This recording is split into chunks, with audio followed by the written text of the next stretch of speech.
మహాగణాధిపతయే నమః. ఓం గురుభ్యో నమః. ఓం శ్రీమాత్రే నమః. పరమేశ్వర స్వరూపమైనటువంటి జ్యోతిష, వాస్తు మరియు ఇతర అనేకమైనటువంటి శాస్త్రములను మనకు అందించినటువంటి మహర్షులకి నమస్కారం. హయగ్రీవ హయగ్రీవ హయగ్రీవేతి యో వదేత్ తస్య నిస్సరతే వాణి జహ్నుకన్యా ప్రవాహవత్. అరుణాం కరుణాతరంగితాక్షీం ధృతపాశాంకుశపుష్పబాణచాపాం అనిమాదిభిరావృతాం మయూకైః అహమిత్యేవ విభావయే భవానీం. శ్రీమాత్రే నమః. ప్రేక్షకులకి ఆ లలితాంబిక అమ్మవారి యొక్క అనుగ్రహం పరిపూర్ణంగా కలగాలని మనస్ఫూర్తిగా కోరుకుంటూ, మనము ఈరోజు 6వ తేదీ నుంచి 12వ తేదీ వరకు ఉన్నటువంటి గ్రహస్థితి ఏమిటి, ద్వాదశ లగ్నాల వారికి, లగ్నం తెలియని వారు రాశి నుంచి చూసుకోవచ్చు, ఏ విషయాల్లో బాగుంది, ఏ విషయాల పట్ల జాగ్రత్త వహించాలి, అదేవిధంగా మనకి నవరాత్రులు ఉన్నాయి కాబట్టి ఈ నవరాత్రుల్లో ఏ లగ్నం వారు అమ్మవారిని ఏ రకమైనటువంటి ప్రసాదాన్ని, ఏ రకమైనటువంటి పుష్పాలతో పూజిస్తే బాగుంటుంది అనేటువంటి విషయాలు కూడా తెలుసుకుందాం. అదేవిధంగా వీడియో ఎండింగ్ వరకు చూసుకున్నట్లయితే అమ్మవారిని నవరాత్రులు ఎలా కొలవాలనే విషయం కూడా నేను మీకు చెప్తాను. అయితే ఇక్కడ ఉన్నటువంటి గ్రహస్థితి ఏమిటి అని చెప్పి చూసుకున్నట్లయితే ఇక్కడ చూడండి, మనకి వృషభ రాశిలో గురువు ఉన్నాడు, 10వ తేదీ నుంచి వక్రిస్తున్నాడు. ఈయన మిథునంలో కుజుడు, ఈ యొక్క కన్యారాశిలో రవి బుధ కేతువులు, చంద్ర శుక్రులు తులారాశిలో ఉంటే ఈ యొక్క చంద్రుడు ఈ వారం మొత్తం కూడా మనకేంటంటే మకరం వరకు సంచారం జరుగుతూ ఉంటుంది. వక్రించినటువంటి శని కుంభరాశిలో సంచరిస్తున్నాడు, మరియు మీనంలో రాహు ఉన్నాడు. ఇది ఈ వారం ఉండేటువంటి గ్రహస్థితి. ఈ విషయాలు చెప్తుంది నేనైనప్పటికీ కూడా చెప్పేసిన సాక్షాత్ లలిత అమ్మవారిగా భావిస్తూ ఒక్కొక్క లగ్నం గురించి మనం తెలుసుకుందాం. ముందుగా మేషలగ్నం. మేషలగ్నం ఆరు మేషరాశి వారు కనుక చూసుకున్నట్లయితే ఈ మీ లగ్నాధిపతి 3లో ఉన్నందుకు కాస్త రకరకాల ప్రాంతాలకు వెళ్ళడం అనేటువంటిది కనిపిస్తుంది. అదేవిధంగా మీరు ఈ మాసంలో, ఈ యొక్క వారంలో పొరపాటును కూడా అప్పు ఎవరికి ఇవ్వకండి దయచేసి. అలాగే 2లో ఉండేటువంటి గురువు వక్రిస్తున్నాడు మీకు 10వ తేదీ నుంచి. ఎప్పుడైతే వక్రిస్తున్నాడో ఇది కొంచెం రావాల్సిన డబ్బు వచ్చేలా చేస్తాడు. ఇక్కడ గతంలో ఏవైతే కొన్ని ఆగిపోయి అవి కాస్త కొంత మూమెంట్ అనేటువంటిది జరుగుతుంది, ఇది గుర్తుపెట్టుకోండి. కాకపోతే ఈ గురువు వక్రగతి అనేటువంటిది ఏమిటంటే ఎప్పుడైనా గుర్తుపెట్టుకోండి, ఇది కొంచెం లగ్నం వైపు వస్తున్నందుకు గతంలో ఉన్నటువంటి చికాకులు తగ్గిస్తుంది.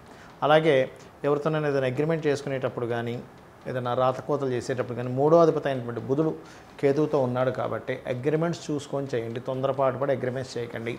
అలాగే చతుర్థాధిపతి మీకు 7-8 తేదీల్లో కాస్త నీచ పొందుతున్నాడు కాబట్టి 7-8 తేదీల్లో ఏదైనా ప్రాపర్టీస్ కొనేటప్పుడు కానీ, వాహనాల మీద వెళ్ళేటప్పుడు కానీ, నీటి ప్రదేశాలు వెళ్ళేటప్పుడు కానీ కాస్త జాగ్రత్తగా ఉండండి.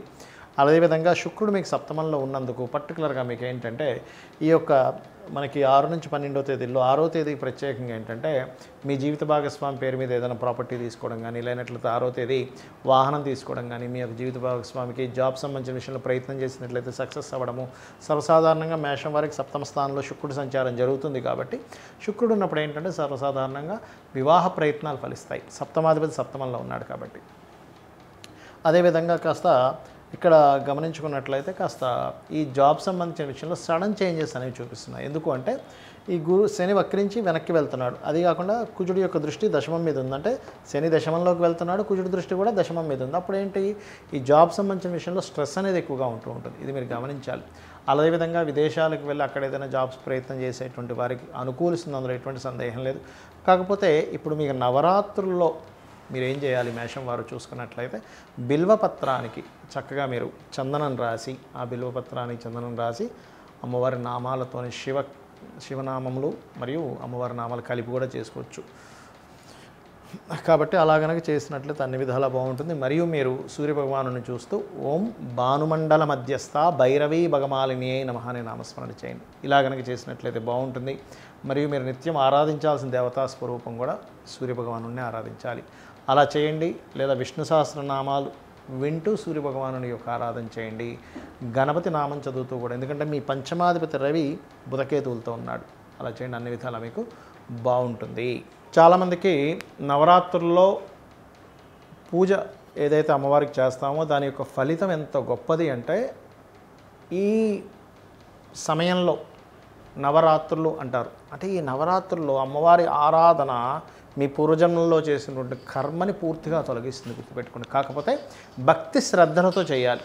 ఎలా చేయాలి, చక్కగా మీ ఇంట్లో ఒక రూమ్ ఏదైనా పెట్టుకొని అందులో, లేదా పూజా మందిరంలోనే చక్కగా మీరు వాటికి ముందు రోజే సామాగ్రి అంతా తెచ్చుకోండి.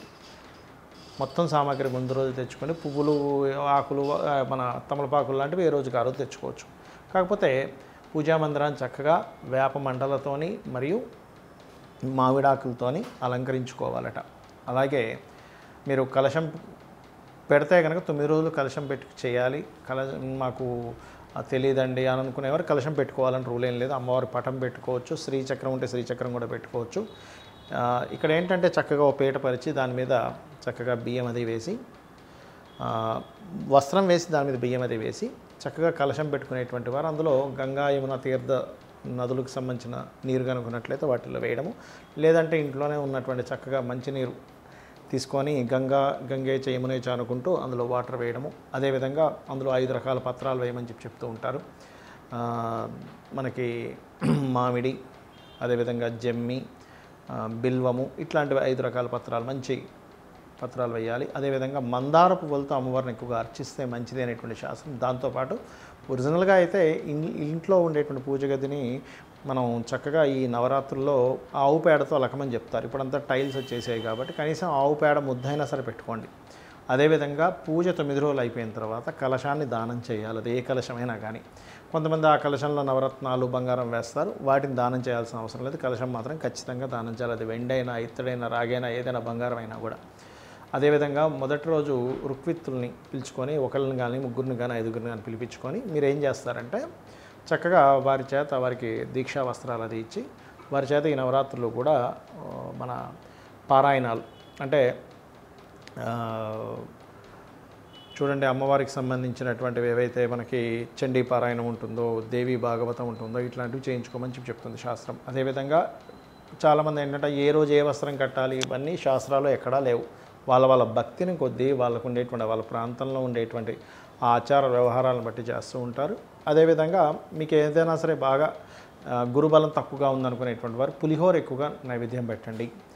మేము ఎప్పుడు కూడా హ్యాపీనెస్ అనేది లేదు మాకు అనుకునేటువంటి వారు పాయసాన్ని నైవేద్యం, పాయసాన్న ప్రియ అని ఉంటుంది.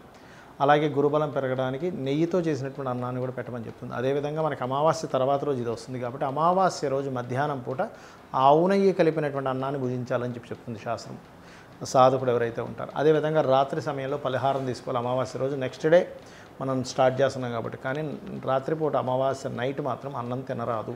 నెక్స్ట్ డే మనకు పూజ స్టార్ట్ అవుతుంది కాబట్టి. అలాగే దీనికి కొంతమంది బాగా శక్తి ఉన్న వాళ్ళు 9 రోజులు ఉపవాసం ఉంటారు. కానీ 9 రోజులు ఉపవాసం లేనటువంటి వారు ఉదయం పూజ అయిన తర్వాత మధ్యాహ్నం తీసుకోవచ్చు. లేదా కొంతమంది రాత్రిపూట చుక్కను చూసి భోజనం చేస్తారు, అలా అయినా చేయొచ్చు. లేదంటే నేను అంత ఉండలేను, పాలు ఇలాంటివి తీసుకోవచ్చు, అందులో ఎటువంటి సందేహం లేదు. అయితే ఈ శ్రీచక్రం పెట్టుకొని కుంకుమతో అర్చించడం, లేదా నాకే మంత్రం తెలియదు అనుకునేటువంటి వారు శ్రీమాత్రే నమః అనే నామస్మరణ చేయడం, రోజుకొక 35 పిలిచి ఆకు, ఒక్క, జాకెట్ బట్ట ఇవన్నీ ఇస్తూ ఉంటారు. అవన్నీ ఖచ్చితంగా ఇవ్వాలని చెప్తుంది శాస్త్రం. గాజులు ఇట్లాంటివన్నీ కూడా. అదేవిధంగా ఒకటే గుర్తుపెట్టుకోండి, మీకు మధ్యలో ఏదైనా ఆటంకం వచ్చింది, కలశం పెట్టారు, పూజారిని పెట్టి చేయించుకోండి. కానీ కలశం ఎట్టి పరిస్థితుల్లో కదపడానికి వీల్లేదు. ఇది బాగా అర్థం చేసుకోండి. అలాగే భక్తి శ్రద్ధలతో త్రికాలములు ఎందుకు చేయమని చెప్పారంటే ఉదయం, మధ్యాహ్నం, సాయంత్రం కూడా. మీకు కుదరలేదు కనీసం 2 పూటలు చేయండి. ఏమంటే అది కూడా నాకు కుదరదు, పొద్దున్న 5ంటికి నేను జాబ్కి వెళ్ళిపోవాలి, 6ంటికి వెళ్ళిపోవాలి, నేను ఎప్పుడు లగాలి, ఏంటండి పరిస్థితి అనుకునేవారు కనీసం రాత్రిపూట అయినా చేయండి. కానీ కనీసం 2 పూటలు కనుక చేసినట్లయితే మీరు ఏదైతే కర్మ చేశారో పూర్వజన్మల్లో దాన్ని తొలగించేటువంటి ఇది అమ్మవారి అనుగ్రహం ద్వారా కలుగుతుంది. మరియు ఈ రోగబాధలు తగ్గుతాయి. ముఖ్యంగా ఇంట్లో ఉండేటువంటి, ఎందుకంటే ఈ యమద్రంష్టికలు అంటారు ఈ సమయాన్ని, నవరాత్రుల సమయంలో. అంటే ఒకవైపు నెగటివ్ ఎనర్జీ ఫామ్ అవుతుంది, ఒకవైపు పాజిటివ్ ఎనర్జీ కూడా ఉంటుంది. మీరు దేన్ని పట్టుకుంటారు అనేది ఇక్కడ ముఖ్యం. ఎందుకంటే చక్కగా ఏ పూజ చేయకుండా అలాగే ఉన్నారు, రోగాలు పెరగడం, చికాకులు పెరగడం జరుగుతుంది. అలా కాకుండా అమ్మవారిని కనుక పట్టుకోగలిగితే ఖచ్చితంగా మీరు చేసేటువంటి పూజ అది ఫలితం దక్కడం వల్ల మీరు 100% మీ యొక్క లైఫ్లో సక్సెస్ అనేటువంటిది చూస్తారు. గుర్తుపెట్టుకోండి. ఏమండి నాకు ఏ మంత్రం రాదు ఎలాగా అంటే చక్కగా మీరు కుంకుమ, పసుపు తీసుకొని శ్రీచక్రం మీద లేకపోతే అమ్మవారి పట్టం దగ్గర శ్రీమాత్రే నమః, శ్రీమాత్రే నమః, శ్రీమాత్రే నమః అనుకుంటూ ఒక 108 సార్లు లేకపోతే ఒక అరగంట ఎంతో పెట్టుకొని అలా చేయండి.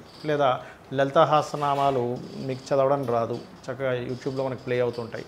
ప్లే అవుతూ ఉంటే చక్కగా మీరు మనసులో అనుకుంటే ఆ మంత్రాన్ని, నామాన్ని మనసులో అనుకుంటూ ఉండండి, ఆ వస్తున్నటువంటి దాన్ని. అలా ఉదయం, సాయంత్రం కూడా చేయొచ్చు. కాకపోతే చీరలు ఏదైనా కట్టి మీరు విగ్రహంలా పెట్టుకుని చీరలు ఏదైనా కడితే మాత్రం రోజు చీర మార్చాలి, గుర్తుపెట్టుకోండి. ఇలా చేయండి, అన్ని విధాలా మీకు బాగుంటుంది. దీక్ష తీసుకొని చేసేటువంటి వారు ఎర్రటి వస్త్రం ధరించండి. ఎర్రటి వస్త్రం ధరించి స్త్రీలైతే ఎర్రటి చీర, పురుషుడైతే ఎర్రటి వస్త్రాన్ని ధరించాలి, కాషాయం ధరించకూడదు. ఇది చేయండి, అన్ని విధాలా మీకు బాగుంటుంది. అమ్మవారి అనుగ్రహం మీకు పరిపూర్ణంగా కలగాలని మనస్ఫూర్తి కోరుకుంటూ శ్రీమాత్రే నమః.